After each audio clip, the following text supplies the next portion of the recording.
La mayoría de políticos son las personas más corruptas de la sociedad. Obviamente esto no lo enseñan en el colegio, pero deberían. Cualquiera que quiera poder sobre los demás nunca debería tenerlo.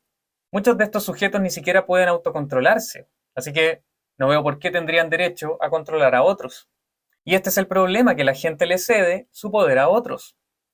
No sé qué piensan al respecto, pero convencer a una o muchas personas de que deben rendir su voluntad a la de otros es una forma de brujería. Así es como pueden hacer que sigan sus órdenes ciegamente. Unos dan órdenes y otros obedecen, porque al final se trata de crear amos y esclavos. Y si puedes hacer que alguien crea algo tan profundamente como en un culto, puedes hacer que cometan atrocidades. Parafraseando a Voltaire, si un buen porcentaje de gente cree en alguna idea loca y falsa, entonces pueden terminar actuando como criminales. Realmente no es muy distinto a un culto. Y ejemplos de esto en la historia hay muchos, sobre todo cuando se ha deshumanizado a los seres humanos. Les recuerdo que el fascismo nunca ha sido impuesto por los fascistas, sino por la estupidez de la sociedad, por la ignorancia. Los tiranos son pocos, pero aún así el común de la gente se somete a ellos voluntariamente. Oh, esta persona está en el poder, debería escuchar lo que me dice que haga. Este es el problema, no ver la realidad tal cual es. Sé que la mayoría de ustedes son pro libertad y anti tiranía. No molestamos a los demás y esperamos lo mismo de vuelta, es así de simple. Así que sí, literalmente se necesita de una brujería intelectual para hacer que millones de personas le hagan cosas horribles a sus semejantes siguiendo las órdenes de algún psicópata con autoridad. La gente siempre termina apuntando con el dedo a los tiranos sin darse cuenta que fueron cómplices y facilitadores de la tiranía. Lo que pasó con la pandemia, por ejemplo. Básicamente los políticos dijeron, todos se van a encerrar en su casa por el bien común y si quieren salirnos tienen que pedir permiso. ¿Qué pasó? Ahí tuvimos a la policía haciendo cumplir órdenes inmorales. Insisto, este es el problema. No darse cuenta que si sigues la corriente con la tiranía, entonces eres cómplice. Solo estoy haciendo mi trabajo. O del otro lado, no hay problema, a mí no me afecta. ¡Ja! Todavía. Mejor sigo la corriente, ¿para qué me voy a hacer problemas? O mejor dicho, ¿para qué voy a pensar por mí mismo? Pero bueno, el hecho es que nos tocó vivir en una época única. Realmente creo que esta es la última batalla que tenemos como humanidad. Es por esto que para mí lo más importante que debemos entender como agregado es la diferencia objetiva que existe entre un comportamiento correcto y un comportamiento incorrecto. Ningún ser humano tiene más derechos que otro. Como especie compartimos los mismos derechos. Por lo tanto, nadie puede imponer su voluntad sobre la de otro si es que no está haciendo daño o cometiendo fraude. Cada uno es dueño de su experiencia y es responsable de sus propios actos. Esto es básico. Así que cualquier tipo de autoridad debe probar su legitimidad. Los padres tienen legítima autoridad sobre sus hijos porque quieren lo mejor para ellos y buscan protegerlos de ciertos peligros. Esto es la obligación moral de los padres, proteger a sus hijos. Si trabajamos para un tercero, entonces tenemos una autoridad que sería nuestro jefe, que puede darnos órdenes relacionadas con las tareas del trabajo. Si decidimos prestar ayuda en un incendio, por ejemplo, podemos seguir las órdenes de un bombero porque tiene autoridad legítima en la situación. Sabe a la perfección lo que se debe hacer. Y es importante entender esto porque hay una gran diferencia entre elegir voluntariamente poner una autoridad en tu vida o en una situación en particular y tener que aceptar obligatoriamente la supuesta autoridad que tendría un tercero, un policía, un político, un juez, etcétera. Porque si ya no quisiera estar bajo la autoridad de mi jefe en el trabajo, soy libre de renunciar cuando quiera. Pero cuando se trata del gobierno y de quienes imponen sus leyes, no funciona igual, ¿cierto? Un policía no tiene derecho a pararte en la calle o en tu auto, pedirte documentos, sacarte una multa, nada de eso.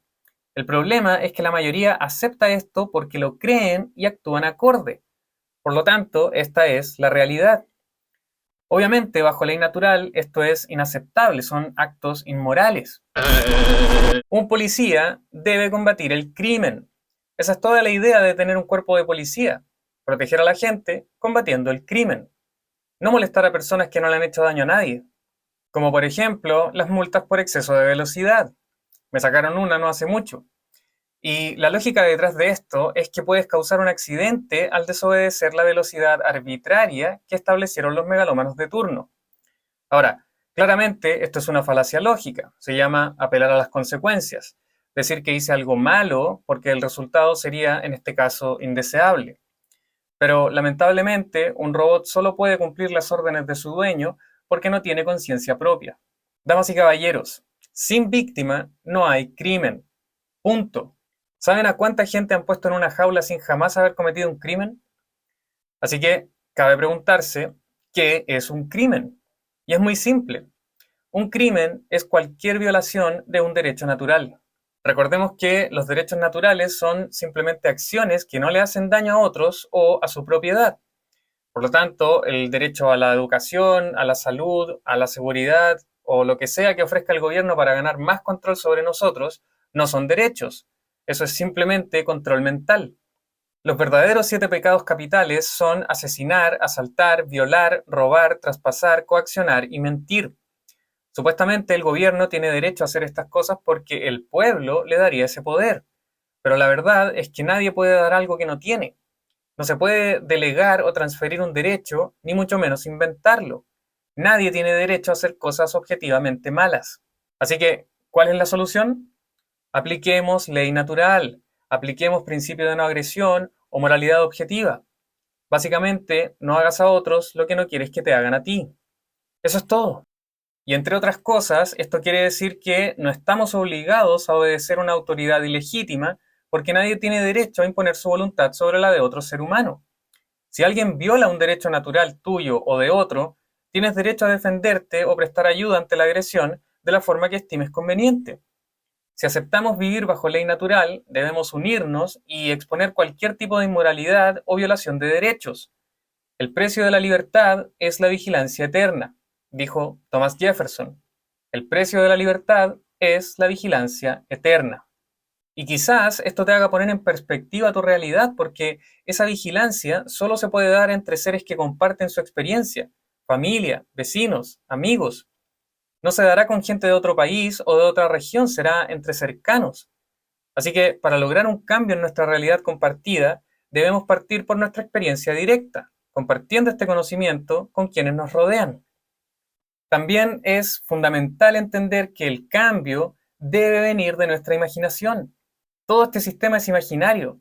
El gobierno existe en nuestra mente, al igual que el poder que supuestamente tiene. Lo aceptamos porque lo creemos en nuestra mente.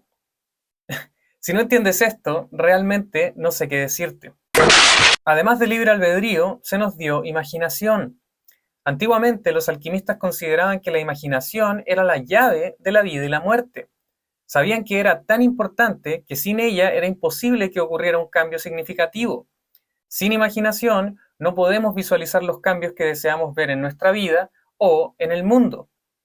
Así que le pregunto a cada uno de ustedes, ¿pueden imaginar un futuro sin gobierno? ¿Pueden imaginar un mundo sin ninguna institución que funcione así? Porque si sabemos que el gobierno está basado en la coerción, la violencia y el control, entonces cabe preguntarse por qué seguimos funcionando bajo este sistema autoritario. Y la respuesta es muy simple. Este sistema aún existe porque la mayoría de gente en el mundo opera en un nivel específico de conciencia.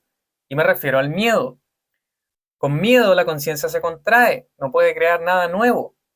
Para esto son los medios de desinformación, para difundir la propaganda del miedo. Y no es que esté mal tener miedo, pero como seres humanos podemos transmutar esta energía poniéndola al servicio de algo que nos beneficie a todos.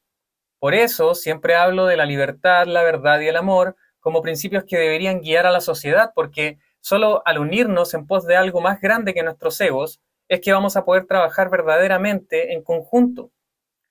Así que al menos yo sí puedo imaginar esta realidad. Lo hago cada día de mi vida y es hermoso.